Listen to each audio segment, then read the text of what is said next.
સ્વર વિજ્ઞાન એ શ્વાસનું એક પ્રાચીન વિજ્ઞાન છે, જે શિવજીએ પાર્વતીને જણાવ્યું હતું અને જે શરીર, મન અને ભાવનાઓને શ્વાસના માધ્યમથી સંતુલિત કરે છે. આ વિજ્ઞાન સૂક્ષ્મ ઉર્જા માર્ગો અને શ્વાસની પેટર્ન દ્વારા જીવનને સુમેળભર્યું બનાવવામાં મદદરૂપ થાય છે. સ્વર વિજ્ઞાન અનુસાર શરીરમાં 72,000 નાડીઓ હોય છે, જેને 10 નાડીઓ સંતુલિત કરે છે અને એ 10 નાડીઓને 3 મુખ્ય નાડીઓ સંતુલિત કરે છે. તે છે ઈડા, પિંગળા અને સુષુમ્ના. આ નાડીઓ ભૌતિક રીતે દેખાતી નથી, પરંતુ સૂક્ષ્મ ઉર્જા માર્ગો તરીકે કાર્ય કરે છે. સૌપ્રથમ આપણે જોઈએ ઈડા નાડી, જેને ચંદ્ર નાડી પણ કહેવાય છે, જે સુષુમ્ના નાડીના ડાબી બાજુએ આવેલી છે અને આપણા ડાબા નસકોરા સાથે સંબંધિત છે. તેની પ્રકૃતિ ચંદ્ર સ્વરૂપની છે. ઠંડક અને આરામદાયક ઉર્જા પ્રદાન કરવાની છે. તે માનસિક એકાગ્રતા, શાંતિ અને સર્જનાત્મકતા માટે સક્રિય અને પ્રભાવી હોય છે. જ્યારે ઈડા નાડી સક્રિય હોય ત્યારે તમને શાંત, ઠંડકવાળા અને આરામદાયક અનુભવશો. જ્યારે ઈડા નાડી ચાલી રહી હોય ત્યારે અભ્યાસ, લેખન કાર્ય, ગહન વિચારણા, નવા વિચારો વિકસાવવા, સર્જનાત્મક કાર્ય, ધ્યાન, યોગ, આરામ, ઊંઘ, મિત્રો અથવા પરિવાર સાથે વાતચીત, ટૂંકા અંતરની યાત્રા અને શાંતિપૂર્ણ કાર્યોની શરૂઆત કરવા માટે ઉત્તમ હોય છે. હવે આપણે પિંગળા નાડી માટે જોઈએ, જેને સૂર્ય નાડી પણ કહેવાય છે, જે સુષુમ્ના નાડીની જમણી બાજુએ આવેલી છે, જે આપણા જમણા નસકોરા સાથે સંબંધિત છે. તેની પ્રકૃતિ સૂર્ય સ્વરૂપની છે, તેથી ગરમી અને શક્તિવાન ઉર્જા પ્રદાન કરે છે. તેના પ્રભાવે ઉચ્ચ ઉર્જા, નિર્ણય શક્તિ અને શારીરિક પ્રવૃત્તિ માટે સક્રિય હોય છે. જ્યારે પિંગળા નાડી સક્રિય હોય ત્યારે તમે ઉર્જાવાન અને ગરમ અનુભવશો. જ્યારે પિંગળા નાડી ચાલી રહી હોય ત્યારે કસરત, શારીરિક શ્રમવાળા કામ, રમતગમત, વ્યવસાયિક સોદા, મહત્વના નિર્ણયો, ભોજન કરવું, લાંબા અંતરની યાત્રા અને શક્તિ તથા ગતિ સાથે જોડાયેલા કાર્યો માટે તે શ્રેષ્ઠ છે. સુષુમ્ના નાડી એક કરોડરજ્જુની મધ્યમાં આવેલી છે. મૂલાધાર ચક્રથી સહસ્ત્રાર ચક્ર સુધી વિસ્તરેલી છે. તેને કરોડરજ્જુનો કેન્દ્રીય માર્ગ માનવામાં આવે છે.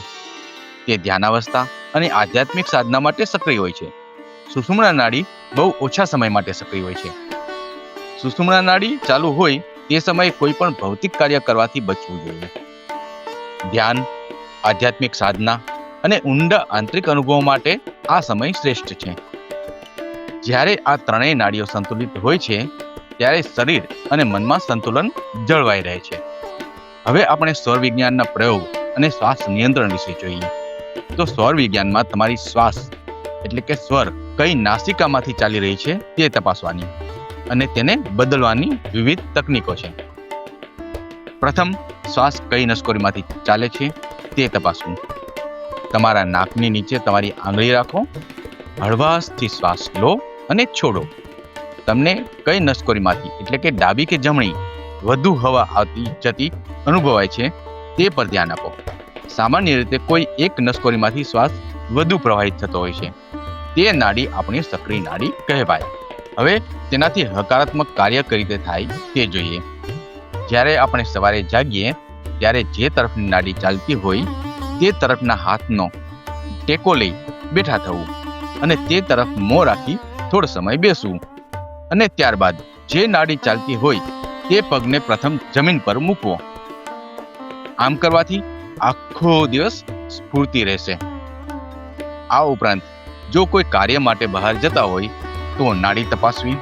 જે તરફની નાડી ચાલુ હોય તે તરફનો પગ સૌપ્રથમ ઘરની બહાર મૂકવો અને હા, તે સમયે શ્વાસને થંભાવી રાખો. આમ કરવાથી ચોક્કસપણે કાર્યમાં સફળતા મળે છે. જો તમારી શ્વાસની પેટર્ન બદલવા માંગતા હો તો એક સરળ રીત છે કે જે નસકોરી સક્રિય ન હોય તે બાજુએ, જેમ કે ડાબી નસકોરી સક્રિય ન હોય તો ડાબા પડખા પર થોડા સમય માટે સૂઈ જવું.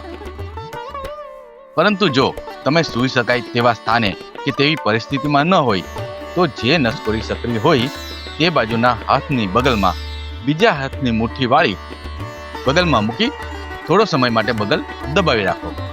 તરત જ તમને બીજી નસકોરી વધુ સક્રિય થયેલી અનુભવાશે.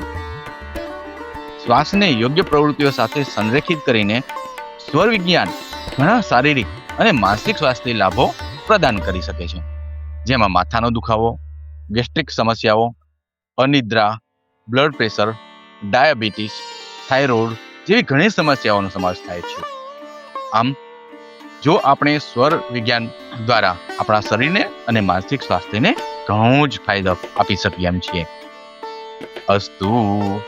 સનાતન ધર્મને લગતી આવી માહિતી મેળવવા માટે અમારી ચેનલને લાઈક, શેર અને સબસ્ક્રાઇબ કરો.